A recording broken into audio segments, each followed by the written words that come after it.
A very good morning to all the students. Today we are going to study the last topic regarding the inverse of matrix, that is the properties of inverse of a matrix. I hope all of you have covered the topics and the videos which have been sent to you till now.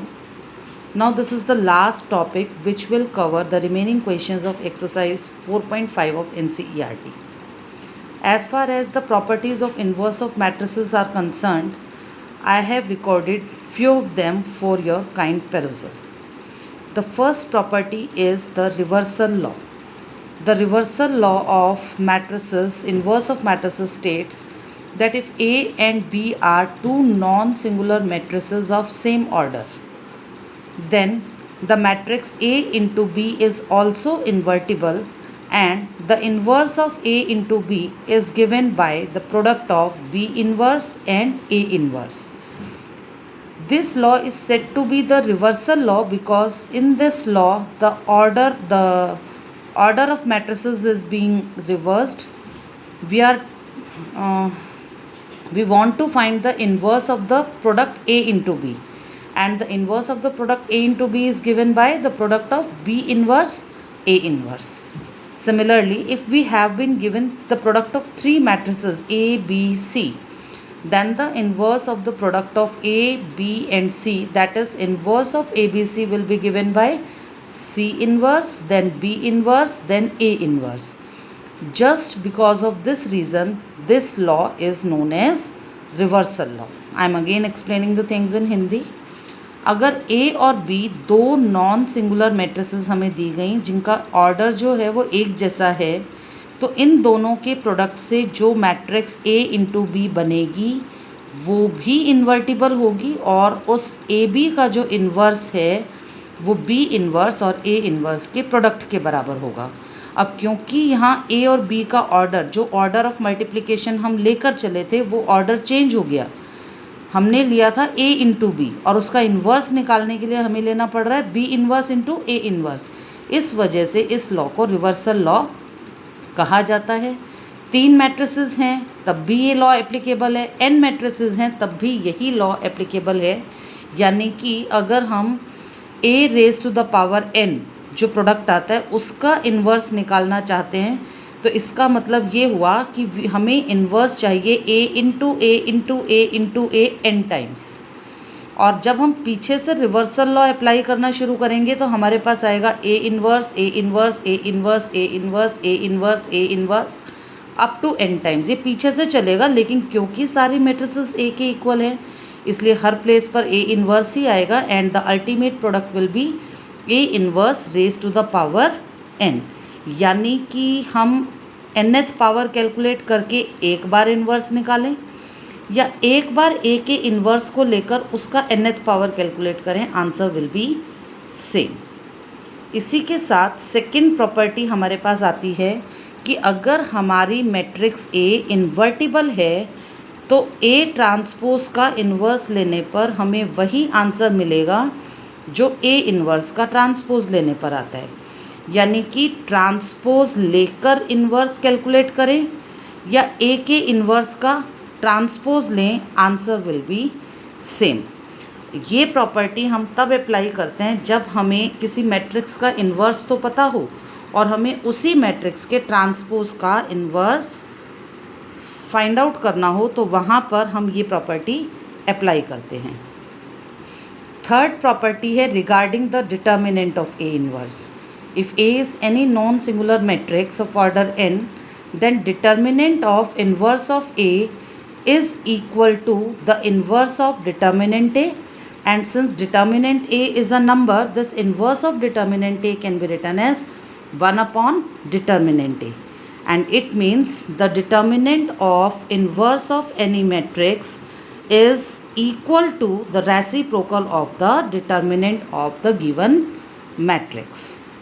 With this we have covered the three properties of inverse of a matrix, and now here comes the fourth property, which states that the inverse of an invertible symmetric matrix is also a symmetric matrix. That is, if the matrix which has been given to us is symmetric, जो matrix हमें दी गई है अगर वो matrix symmetric भी है, invertible भी है, तो उसका जो इन्वर्स हमें मिलेगा वो भी एक सिमेट्रिक मैट्रिक्स ही होगा। ये इसी से रिलेटेड नेक्स्ट प्रॉपर्टी है। अब इसके बाद नेक्स्ट एक कंसेप्ट आता है, how to calculate the inverse of a matrix when the matrix polynomial and the corresponding equation is given to us.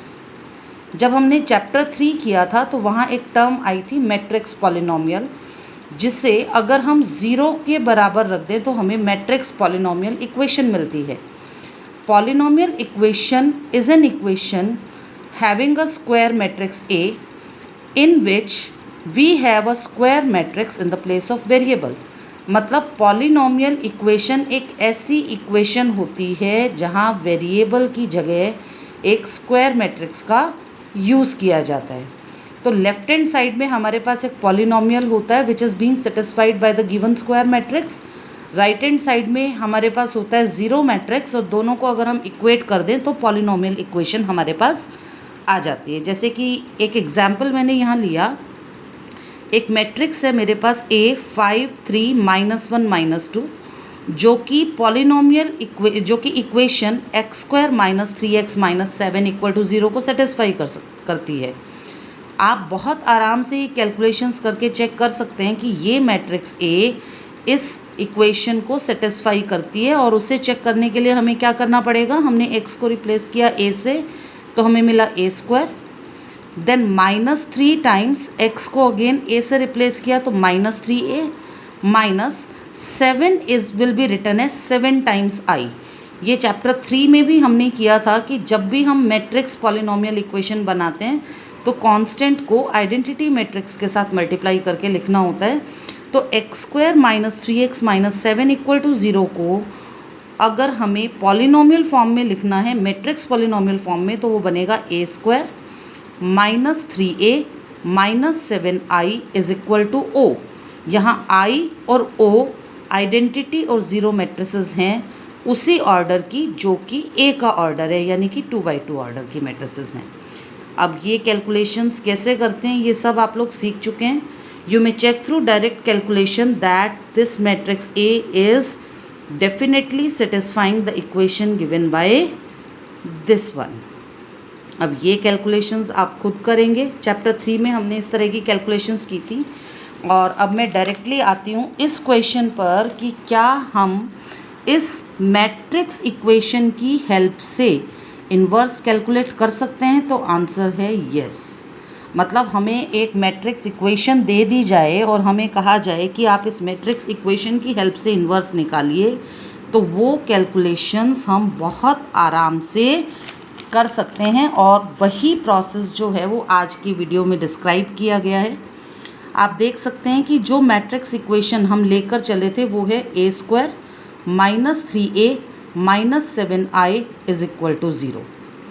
Inverse calculate करने के लिए हमें क्या करना है, हमें दोनों साइड्स में, यानी लेफ्ट हैंड साइड और राइट हैंड साइड दोनों तरफ हमें A इन्वर्स से मल्टीप्लाई करना है।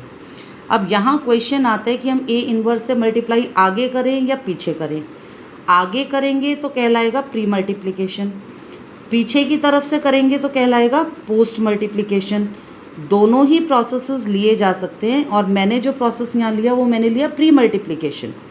पोस्ट मल्टीप्लिकेशन के लिए भी प्रोसेस इसी तरीके से चलेगा, आप खुद से कैलकुलेट करके देख सकते हैं। आंसर जो आपको मिलेगा वो सेम ही मिलेगा, लेकिन किसी भी चीज़ को प्री पोजीशन पर लिखकर मल्टीप्लाई करना थोड़ा इजी रहता है, इसलिए मैंने A इन्वर्स को LHS और RHS दोनों में प्री मल्टीप्लाई कर दिया। तो जब A इन्वर्स से इन दोनों इक्वेशंस दोनों तरफ मल्टीप्लाई किया गया तो राइट हैंड साइड में तो क्योंकि A इन्वर्स 0 मैट्रिक्स से मल्टीप्लाई हो रहा है तो हमारे पास आया 0, जबकि LHS में this A inverse will be multiplied with A² which can be written as A into A।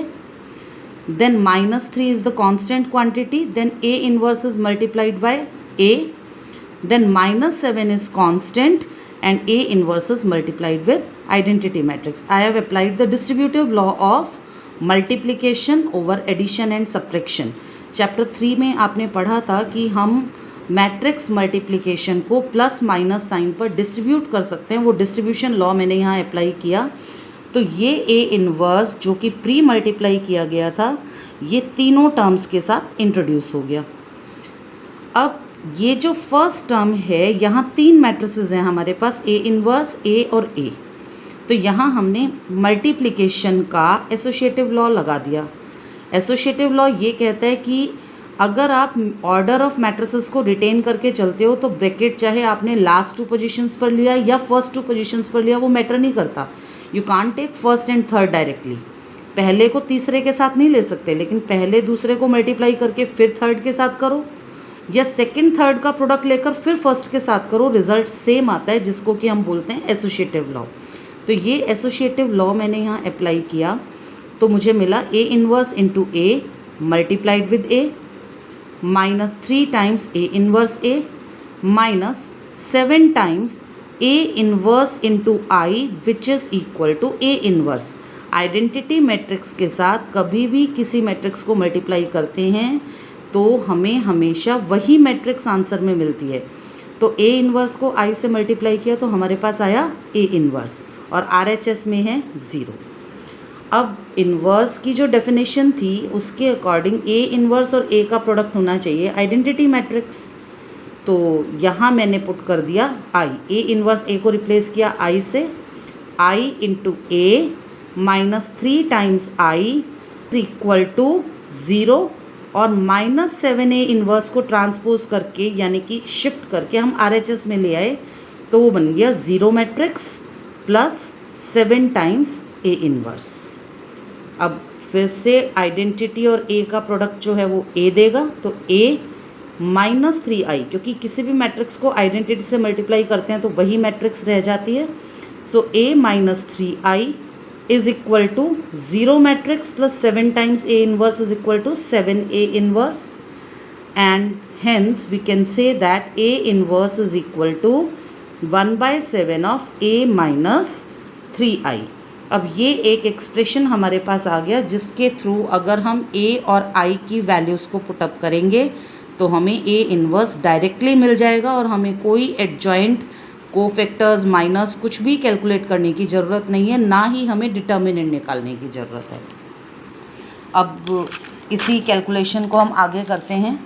जैसा कि अभी हमने निकाला, this A inverse is given by 1/7 of a minus 3i। अब मैंने यहाँ a की जगह तो a मैट्रिक्स के एलिमेंट्स को रख दिया जो कि 5, 3, -1 और -2 हमें दिए गए थे, जो कि हम एग्जाम्पल लेकर चले थे। ये देखिए a इज इक्वल टू 5, 3, -1, -2। यही वैल्यूज़ जो हैं वो हमने यहाँ पुटअप की 5, 3, -1, -2 minus 3 times identity matrix that is 1, 0, 0, 1। ये मैट्रिक्स एज सच यहाँ 3 को मल्टीप्लाई करके अंदर ले गए तो आया 3, 0, 0, 3। और अब हम जब दोनों मैट्रिसेस को कंबाइन करेंगे तो हमें मिला 1/7 टाइम्स 5 माइनस 3 फर्स्ट पोजीशन पर, देन 3 माइनस 0 सेकेंड पोजीशन पर, -1 -0 थर्ड पोजीशन पर, और -2 -3 फोर्थ पोजीशन पर। तो 5 माइनस 3 से आया 2, देन 3, देन -1 और -2 -3 हो गया -5।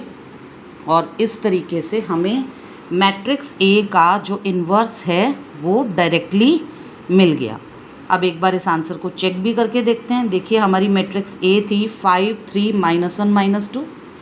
डिटर्मिनेंट A क्या बना, 5 into -2 that is -10, -3 that is +3, -10 + 3 is equal to -7 which is not equal to 0. So the matrix A is invertible here. अब एडजॉइंट निकालेंगे। डायरेक्ट मेथड आपसे डिस्कस किया गया था 2/2 मैट्रिक्स के लिए। हमने दोनों डायगोनल एलिमेंट्स को इंटरचेंज किया, -2 ऊपर 5 नीचे, और नॉन डायगोनल एलिमेंट्स के सिर्फ हमें साइन चेंज करने हैं। तो 3 तो कन्वर्ट हो गया -3 में, और -1 कन्वर्ट हो गया +1 में। अब डिटर्मिनेंट ए और एडजॉइंट की हेल्प से ए इन्वर्स क्या होना चाहिए, 1 determinant A multiplied with adjoint A.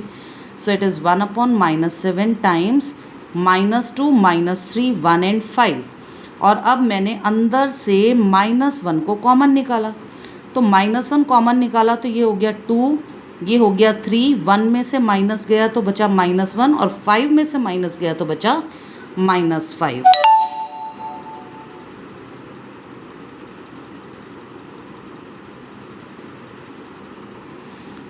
और इस तरीके से ए इन्वर्स मैट्रिक्स जो मेरे पास है वो आ गई, नेगेटिव साइन कैंसिल हो गए and it is 1/7 times 2 3 -1 and -5। और इस तरीके से ये जो इन्वर्स हमें मिला और जो इन्वर्स हमने मैट्रिक्स इक्वेशन से निकाला दोनों बिल्कुल सेम है।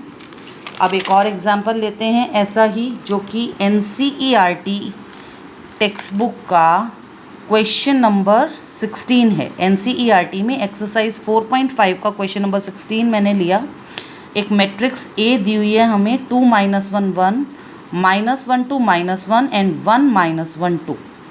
We have to show that this matrix satisfies the matrix equation A cube minus 6a square plus 9a minus 4i is equal to 0. And then with the help of this equation we have to find A inverse. Now let us take A square. A square will be given by A into A. A को A से multiply किया मैंने, direct answer रखा है, आप करके देखिएगा। ए cube का कैलकुलेशन होगा ए इंटू ए स्क्वायर, यानी इस मैट्रिक्स को इस ए स्क्वायर से मल्टीप्लाई करना है। तो इन दोनों को जब मल्टीप्लाई करेंगे तो ए क्यूब में हमें ये वाली मैट्रिक्स मिल जाएगी। ये आया ए स्क्वायर, ये हो गया ए क्यूब। और इस तरीके से हमने ये सारी कैलकुलेशंस कर ली। अब हमें ए क्यूब, ए स्क्वायर और ए की वैल्यूज़ को पुटअप करना है। जो पॉलिनोमियल इक्वेशन हमें दी गई है उसमें हम पुटअप करेंगे और कैलकुलेट करेंगे, चेक करेंगे कि ये जो आंसर हमें मिल रहा है वो ठीक है या नहीं है। अब आगे की कैलकुलेशन के लिए को मैं नेक्स्ट वीडियो में शेयर करने जा रही हूँ। तब तक के लिए आप जितना अभी अपलोड किया गया है प्लीज़ इसे ध्यान से कैलकुलेट करके चेक कीजिए कि वास्तव में ये ए क्यूब, ए स्क्वायर, ए और 3/3 ऑर्डर की आइडेंटिटी मैट्रिक्स इस इक्वेशन को सेटिस्फाई कर भी रही है कि नहीं कर रही है। You have to carry out the calculation yourself. Thank you.